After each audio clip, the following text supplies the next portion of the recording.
आपका community radio 90.8 की प्रस्तुति बिलासपुर अंचल के स्वतंत्रता संग्राम सेनानी। आलेख रामाधार देवांगन, सहयोग बिलासा कला मंच, वाचन मातृका साहू।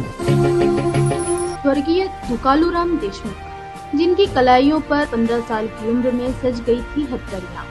दुकालूराम अपने घर के देहरी पर जब जेल से छूटने के बाद पहुंचे तो 2.5 साल की अबोध बालिका अपनी तुतली ज़बान में माँ को पुकारते कहती है, माँ कोई आदमी आया है। बच्ची की आवाज सुनकर माँ रमा देवी दरवाजे पर दौड़ते हुए पहुंची और वो देखती है कि पति महोदय खड़े। वो हर्ष से विभोर हो जाती है। रमा देवी बच्ची को कुछ जवाब नहीं दे पाती। वो पति को तुरंत घर के अंदर ले जाती है। रमा देवी अपनी बच्ची को बताती है, बेटी यही है तुम्हारे बाबूजी। दुकालूराम 1942 में अंग्रेजों भारत छोड़ो आंदोलन के दौरान 1.5 साल की सजा काट कर जेल से लौटे थे। दुकालूराम देशमुख ऐसे स्वतंत्रता संग्राम सेनानी हुए जिन्होंने गवर्नर तक को काला झंडा दिखाया था, जिसके एवज में उनको कोड़े खाने पड़े थे। यही नहीं, सरकार ने जुर्माने के रूप में उनकी सभी जमीन नीलाम कर दी। गवर्नर को काले झंडे दिखाए जाने का प्रकरण भी बहुत रोचक है। दुकालूराम गवर्नर के आने से पहले ही रात्रि के समय देवकीनंदन स्कूल के पास एक पेड़ में चढ़कर छिप गए। निपट देहाती युवक जो उस वक्त पट्टू और बनियान पहने हुए था, पर किसी की नजर नहीं गई। दूसरे दिन जब गवर्नर साहब आए तो बनियान में छुपा रखे काले झंडे को उन्होंने उनके सामने दिखा दिया। पुलिस दुकालूराम को तुरंत पकड़ ले गई। ऐसा दुस्साहस दुकालूराम ही दिखा सकता था। दुकालूराम के पकड़े जाने की खबर जंगल में आग की तरह फैल गई। बाद में उन्हें उनके संरक्षकों ने जेल से छुड़ाया। दुकालूराम देशमुख बहुत ही कम उम्र में स्वतंत्रता संग्राम में कूद पड़े थे। लगभग 15 वर्ष की उम्र में विदेशी वस्तुओं के बहिष्कार आंदोलन में भाग लेने के कारण उन्हें 1932 में 4 माह का कठोर कारावास और 20 रुपए के अर्थदंड से दंडित किया गया। बिलासपुर जेल में कुछ समय रखने के बाद उन्हें 4 फरवरी 1932 को सिवनी जेल भेज दिया गया।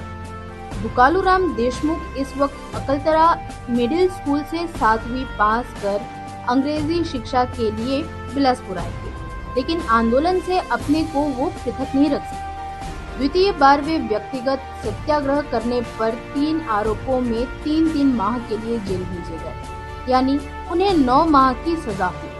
बिलासपुर जेल से दुकालूराम को 25 अप्रैल को नागपुर जेल स्थानांतरित किया गया। नागपुर में सजा काटने के दौरान उन्हें जेल कर्मियों द्वारा खूब प्रताड़ित किया गया। उन्हें जेल में बंद कोढ़ी कैदी के नहाए हुए पानी से नहाने मजबूर किया गया। उन्हें जेल में बंद कोढ़ी कैदी के नहाए हुए पानी से नहाने को मजबूर किया जाता था। इसके लिए जेल के सिपाहियों ने तरीके ईजाद कर रखे थे। जेल में पानी से भरी एक टंकी होती थी, जिसमें सबसे पहले कोढ़ी को उठाकर डाल दिया जाता था। फिर उसी टंकी में दुकालूराम को नहाने के लिए मजबूर किया जाता था। जेल में यातना यही सीमित न थी, उन्हें गीली जमीन पर खुले बदन दिन भर लेटाया जाता था। तीसरी बार दुकालूराम को अंग्रेजों भारत छोड़ो आंदोलन के दौरान 1.5 वर्ष की सजा हुई। इस बार उन्हें बिलासपुर से रायपुर स्थानांतरित किया गया। वे 31 दिसंबर 1942 को रायपुर भेजे गए। स्वर्गीय दुकालूराम देशमुख अंग्रेज पुलिस की नजर में बड़े उत्पाती थे। उन्हें किसी अपराध में 6 माह का कारावास और 100 रुपए के आर्थिक दंड से दंडित किया गया था। अंचल के इस महान स्वतंत्रता संग्राम सेनानी दुकालूराम देशमुख का जन्म शिवरी नारायण के पास राहौद नामक ग्राम में 1 जुलाई 1917 को हुआ। 8 वर्ष के थे तभी पिता श्रीराम देशमुख का निधन हो गया। इस तरह से दुकालूराम अनाथ हो गए। ठाकुर छेदीलाल बैरिस्टर ने इस असहाय बच्चे को अकलतरा लाकर अपने संरक्षण में रखा। दुकालूराम ने अकलतरा मिडिल स्कूल से अच्छे अंकों के साथ 7वीं की परीक्षा उत्तीर्ण की। विद्यार्थी जीवन से ही वे क्रांतिकारी विचारधारा के थे। उस वक्त वे ऐसे काम कर जाते थे जिन पर कोई विश्वास नहीं कर सकता था। रेल की पटरियों को क्षतिग्रस्त कर देना, माल गोदाम में तिरंगा झंडा फहरा देना उनके लिए कोई बड़ा काम नहीं था। पुलिस दुकालूराम को लेकर परेशान रहती थी। स्वर्गीय देशमुख की एक तो कम उम्र और दुबली पतली काया होने के कारण उनके हाथों से हथकड़ियां तक निकल जाती थी। जब वे पहली बार गिरफ्तार हुए और उनके हाथों में पुलिस ने हथकड़ी डाली, वह कलाई से सरक कर निकल गई। फिर सिपाहियों ने देशमुख के हाथों में दूसरे तरीके से हथकड़ी कसी। उनका विवाह एक बार जेल की यात्रा करने के बाद हुआ। उनकी शादी बनारस से आकर बिलासपुर के टिकरापारा में बसे श्यामलाल की पुत्री रमा देवी से हुई। रमा देवी जी बताती हैं, देशमुख जी बाहर की गतिविधियों के संबंध में उनसे कभी भी चर्चा नहीं करते थे। उनकी गिरफ्तारियां बाहर ही हुआ करती थी। उन्हें पता तब चलता था जब कोई आकर सूचना देता। रमा देवी जी आगे बताती हैं, जब वे घर से निकलते थे तो ऐसे सज संवर कर निकलते थे मानो किसी संग्राम में जा रहे थे। मैं उनकी बाकायदा आरती उतारती थी। देशमुख जी की गतिविधियों को लेकर ससुराल वाले खिन्न थे। ससुराल वाले चाहते थे कि वे गृहस्थी पर ठीक से ध्यान दें, रोजी रोटी के लिए प्रयास करें। इसके लिए श्यामलाल अपनी पुत्री को देशमुख पर दबाव डालने के लिए समझाते थे, किंतु रमा देवी ने दुकालूराम देशमुख को कुछ भी नहीं कहा, बल्कि वो उन्हें स्वतंत्रता संग्राम के लिए प्रोत्साहित करते। फलतः देशमुख जी का ससुराल पक्ष से संबंध विच्छेद हो गया।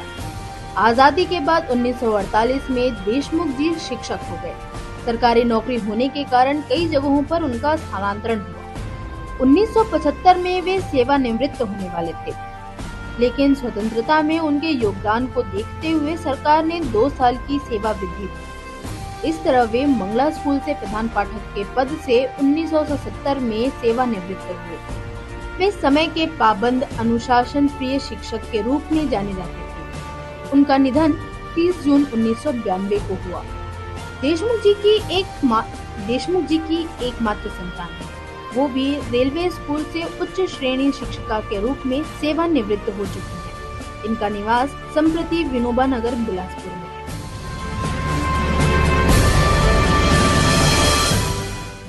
ये प्रस्तुति थी अरपा कम्युनिटी रेडियो 90.8 FM की।